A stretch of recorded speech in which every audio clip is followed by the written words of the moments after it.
Bueno, vámonos con la información que sigue. Está con nosotros el doctor Arturo Cortés Telles. Él es médico internista, neumólogo, miembro del Sistema Nacional de Investigadores. Bienvenido. Hola, ¿cómo están? Muy buenos días. Bien, Doc, muy Viri, bien. Gastón. Todo bien. Oye, Doc, déjame darte un poco de contexto del por qué te pedimos que nos acompañaras el día de hoy. Porque además de que es época de gripas, ¿no? De mocos y estornudos, el señor Lambarri lleva negando que se enfermó como 2 semanas. Sí, Según él, no le daba gripa desde 1978. Claro. Pero no deja de estornudar y el moquito y achú y tose. Toso, eso sí. Y luego me contagió. Días después de que él estuvo, me contagió. Pero él jura que es alergia. Lo mío fue alergia. Él jura que no tuvo gripa. Ya. ¿No? Entonces, sería interesante conocer el currículum de mi querido de Gastón. salud. De salud en la parte académica, donde se puedan hacer diagnósticos de esa índole, ¿no? Con esa seguridad. Con esa certeza y seguridad que tiene Gastón, yo creo que sería interesante ver ese bagaje que acarrea. ¿En qué semestre de la licenciatura en economía economía y te enseñan eso? Ya empezaron a ver la parte de virología para poder entender esta parte, ¿no? Salí con especialidad en virología. Exacto. Economía viral. Hay mucha gente que dice tengo alergia. Es correcto. Hay mucha gente que dice tengo gripe. Yo nunca he entendido la diferencia. Claro. Mira, hay algo que yo siempre les digo a todos los pacientes cuando los conozco por primera vez, y es elaborar una historia clínica a detalle con énfasis en la parte respiratoria, porque si hacemos eso en consulta, pues nos llevamos muchísimo tiempo en llevar a cabo una historia clínica bien a detalle, ¿no? Pero lo que hacemos es propiamente nos enfocamos en la parte respiratoria. Y un antecedente de relevancia es que en la familia existan algunos otros integrantes que tengan la historia de padecimientos de índole alérgico. Y entonces, pues cuando llegamos a ese punto en la entrevista inicial con la persona, pues salen respuestas como, no hay nadie más, solo yo. Pues, lo menos probable es que tú tengas un padecimiento de esta índole. ¿Por qué? Porque es muy común que todos le llamemos alergia a cualquier condición en la cual nuestro organismo responde con algunos síntomas, ¿no? Y ya a partir de eso, pues podemos ir disecando hacia dónde es el problema que está teniendo, motivo por el cual se acercan a una consulta, en el que pues el común denominador de todos los que vemos en el área respiratoria es porque están tosiendo. ¿Cómo le haces para decir, a ver, trae COVID? Claro. O sea, sí. este trae gripe común o gripe estacional o no sé cómo se llame? Sí. Es bien dicho, Viri. O sea, son padecimientos estacionales, son padecimientos que suelen presentarse con una mayor frecuencia en estas épocas, en estas temporadas. ¿Por qué? Porque tienden a tener una distribución muy singular de dispersión, tienen que ver mucho con el movimiento de los aires en las atmósferas para que vayan transcurriendo de un lugar a otro. Algo que es de destacar, las zonas tropicales son muy frecuentes que todo el año, por ejemplo, tengamos padecimientos de origen por influenza. Entonces, por eso es altamente recomendable que en la sociedad tengamos cada vez más presencia con la promoción de las vacunas, en particular contra influenza. ¿Por qué?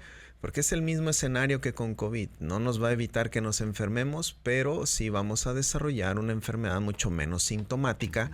Va a cortar el periodo de recuperación después de enfermarnos y no va a ser tan incómodo, tan molesto que incluso nos ausentemos de trabajo. Entonces, por ahí, ese tipo de recomendaciones, pues siempre hay que estarlas promoviendo, me parece, y más aún porque en el caso de influenza ya tenemos mucha más experiencia si lo comparamos mediáticamente con COVID.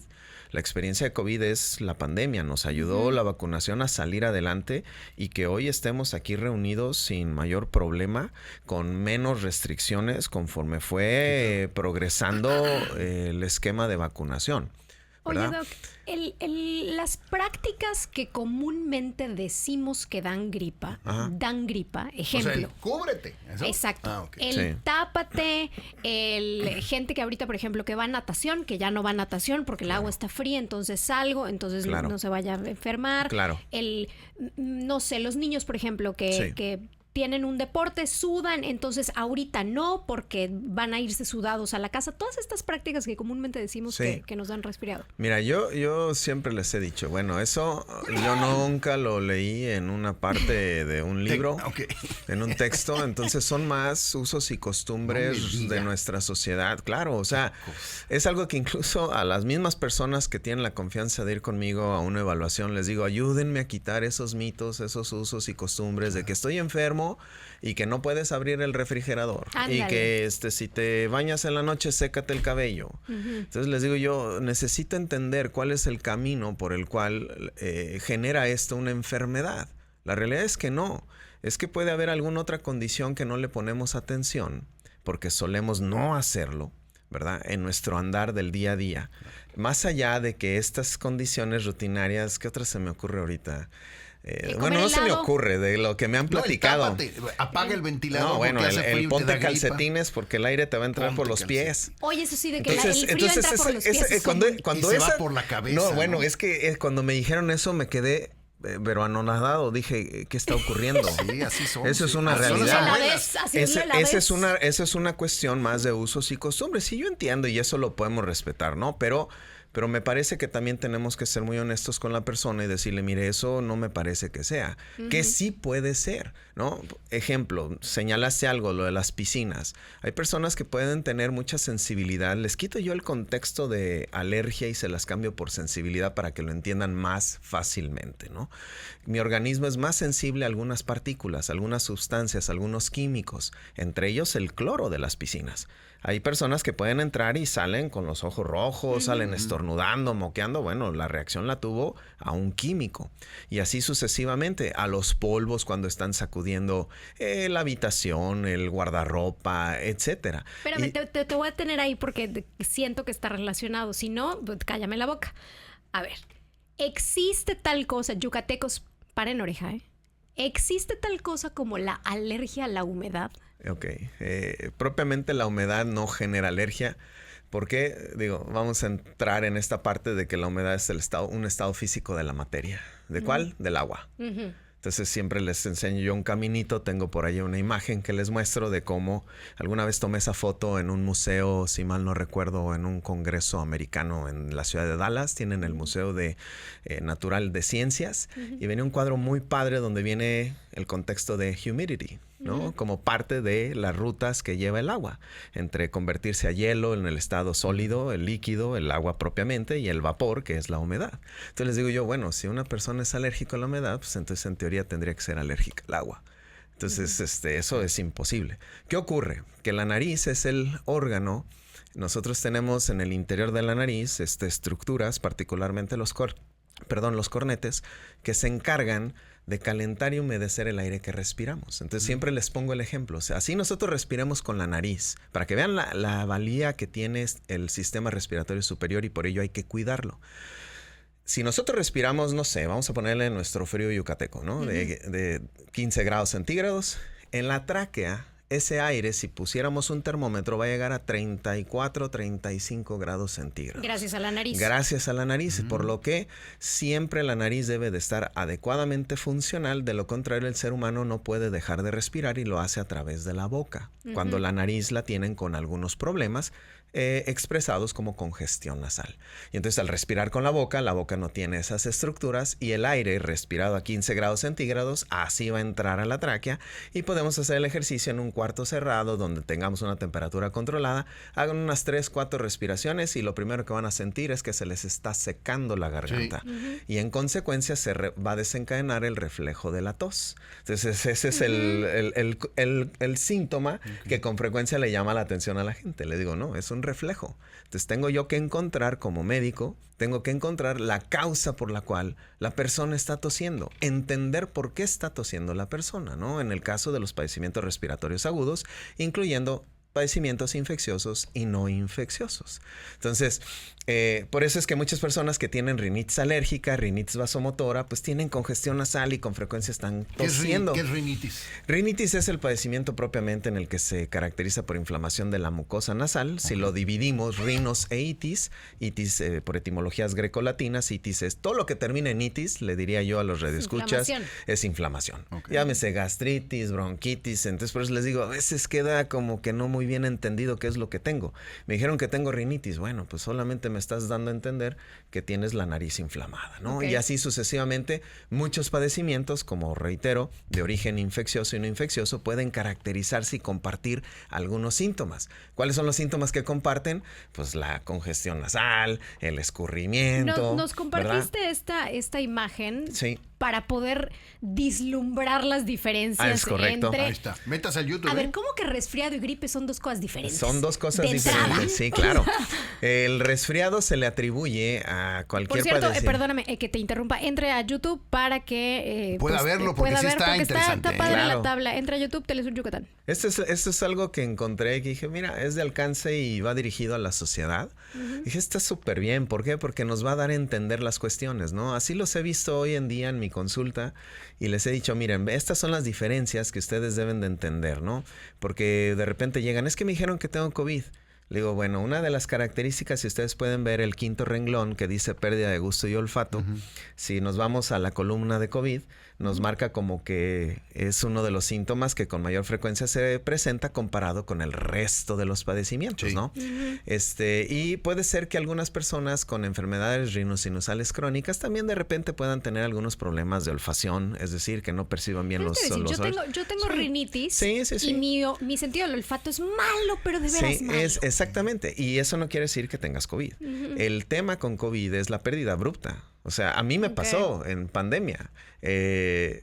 Cuando yo enfermé me di cuenta porque no olía el café que estaba moliendo. Y eso yo creo que todos lo hemos percibido. Sí, cuando molemos café, es rápidamente percibido en cualquier habitación. Así se dio cuenta que yo me di cuenta de esa manera y me acuerdo que me acerqué la nariz al bote del café y no percibía el aroma.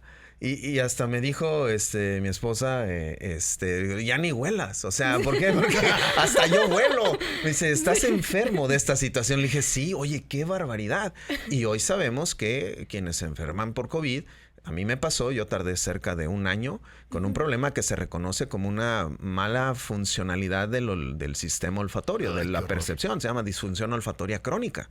Hay personas que al día de hoy no han recuperado la percepción del olfato después de haber enfermado por COVID. Entonces, ahí en la columna podemos ver eso. ¿Qué otras cuestiones suelen diferenciar, por ejemplo, el resfriadito de alguna otra cuestión? La gripa, ¿no? Por ejemplo. Es que a la gripa, si ustedes ven ahí, la gripa es yo le podría poner sin ofensa a nadie, es una mala traducción que viene del inglés al español. La gripa al inglés es flu, y flu sabemos que es influenza. Sí. Entonces, gripa propiamente es influenza. Con un bicho de influenza. Así es una enfermedad condicionada por influenza. Entonces, ¿qué características tiene influenza versus otros padecimientos que estamos viendo hoy en día?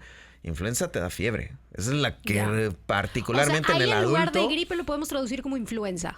Correcto. Yo le pondría más bien el calificativo de influenza. Exacto. Sí, claro. Entonces, si ustedes ven ahí, es un gran malestar. Dolores musculares, agotamiento, fatiga. Y de hecho, una de las características de influenza, a diferencia de un virus que estaremos tocando ahorita, quien enferma por influenza no lo dice. Es la peor gripa que he tenido últimamente, esa doctor. Es la peor gripa que he tenido. La peor gripa. Entonces les digo yo, cuando alguien se exprese de esa manera, es sinónimo de influenza. Sí. No me dejó ir al trabajo, me sentí verdaderamente mal. Y ahí es donde nos ayuda la vacunación contra influenza. Yo me vacuné el viernes, por cierto. Sí, la idea es que te hubieses vacunado, Gastón, desde octubre. Exactamente. Bueno, ya fui. Exactamente. Muy tarde, pero ya. ¿Y qué es eso del DRS? Ahí ¿dónde está? La última columna. Exactamente, el virus sincicial respiratorio es un microbio que se conoce ampliamente, que solía y suele todavía enfermar particularmente de un poquito más intensidad a los pequeños en casa, pero que desde pandemia empezamos a ver un comportamiento incluso de agresividad hacia el adulto.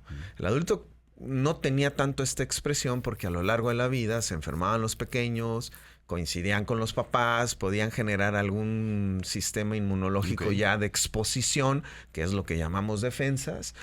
Pero recientemente ha sido un tema muy importante incluso en nuestro vecino país del norte, que ha movido cielo, mar y tierra para forzar a la industria farmacéutica que les dé algo, porque ya cuidan la parte de los ingresos económicos y particularmente en salud, y prefieren tener a la población fuera de los hospitales que dentro de los hospitales, porque ya te pueden hospitalizar con un padecimiento menor. Es decir, no, es que me siento muy mal. Pues vas al hospital. Mientras tengas tu seguro de cobertura, te meten al hospital. Sí, salen caros, pero te meten al hospital. Esa es la realidad. Por eso escuchábamos que los hospitales en Estados Unidos en pandemia estaban llenos. Claro, porque muchos de ellos decíamos, ¿por qué hospitalizaban a los padecimientos menores?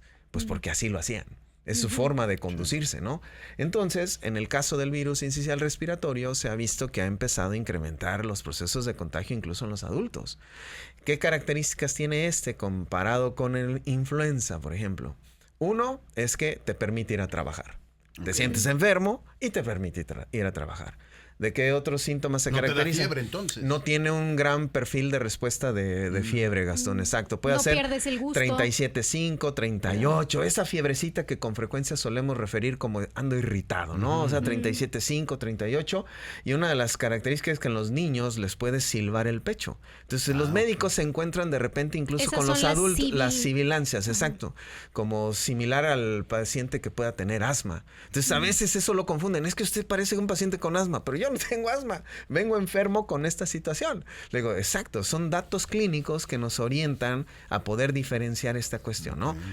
Todos, tanto el sincicial respiratorio, COVID, influenza y el resfriado común, no generan estornudos, picazón en la nariz, picazón tal vez en la garganta.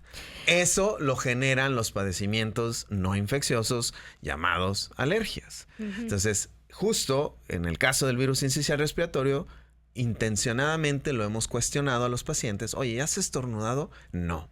Solamente me congestiona la nariz, me fluye la nariz y nada más me deja ir a trabajar, no me siento tan mal. Pero los síntomas de reacción de mi organismo, como la congestión nasal, el escurrimiento y la tos, son los que lo llevan a la consulta, ¿no? Sí, claro. Entonces, esa es una distinción muy importante. Si llegan a desarrollar fiebre y no tienen el antecedente de haberse vacunado, se sienten muy mal, más los síntomas comunes de escurrimiento nasal, congestión nasal y empiezan con tos, pues ese puede ser más influenza. Si otra vez empiezan con congestión nasal y vean cómo en los rojitos en el caso de COVID, duele intensamente la garganta, la congestión nasal, tos seca, pues, y de repente se les va el olfato y a mí nunca se me va el olfato, pues entonces lo más común es que tengan COVID, ¿verdad? Y no desesperarse, porque me parece que a veces la sociedad nos desesperamos de que me siento muy mal, inyéctenme, pongan el hisopado hasta arriba y yo lo entiendo. Son cosas de la sociedad que nos expresan. Necesito mejorar estos síntomas, ¿no? Pero pues todo lleva un proceso nada más de calma, tranquilidad y que se acerquen a una evaluación para que les puedan orientar sobre qué puede ser este problema. Doc, una maravilla de explicación, qué interesante. Sí, claro, y ahora entiendo, ¿no? El cold es el resfriado, correcto. El flu es lo que nosotros llamamos gripe, y aquí nos equivocamos y le pusimos... Es influenza. Sí, a la gripe a la influenza le pusimos gripe. Exacto, ¿no? O sea, y pues gripe, quién ese sabe es un común. venga. De hecho, yo incluso hasta le digo a los pacientes cuando van a su consulta, digo, póngansela difícil al médico que les atiende. No le digan, vengo por gripa, porque luego eso se malconfunde y entonces ya le estás dando el diagnóstico. Sí, claro. Sí. No, le digo, no, como Gastón que se diagnostica solo. Exacto, expresen todos alergia los aquí. síntomas que tienen, ¿me explico? O sea, es más importante para el médico entender toda la gama de síntomas que está teniendo la persona y dejarlos que se expresen unos 10 minutos a lo mucho y después de eso va a ser una buena revisión de la persona, pues llevará, me parece, a un adecuado diagnóstico, un mejor tratamiento y que lleve a la recuperación paulatina de las personas. Doc, muchísimas gracias. Te encontramos en Clínica de Sueño y Aire, ¿correcto? Sí, estamos por allá, Viri, exactamente. Clínica de Sueño y Aire, así lo podemos buscar en las redes sociales. Así se puede buscar, exactamente, en redes sociales, por ahí estamos, vienen los teléfonos para contactar a nuestro asistente y solicitar propiamente una cita en dado que así lo requiera. a veces les digo, les paso el tip, sí, ahorita en las temporadas es muy complicado y se me desesperan. Les digo, ¿y qué más hago? No me puedo partir en 20 para poder atenderles. Pero ahí estamos para cualquier cosa que podamos apoyarles. Muchísimas gracias. Ahí lo tienes, el doctor Arturo Cortés Telles, neumólogo, ya lo sabe. Hay que ir, ¿nos repite el nombre? Clínica de Sueño y Aire. Clínica de Sueño y Aire, eso es lo importante. Muchas gracias, doctor. Al contrario, un placer estar con ustedes. Vamos, volvemos.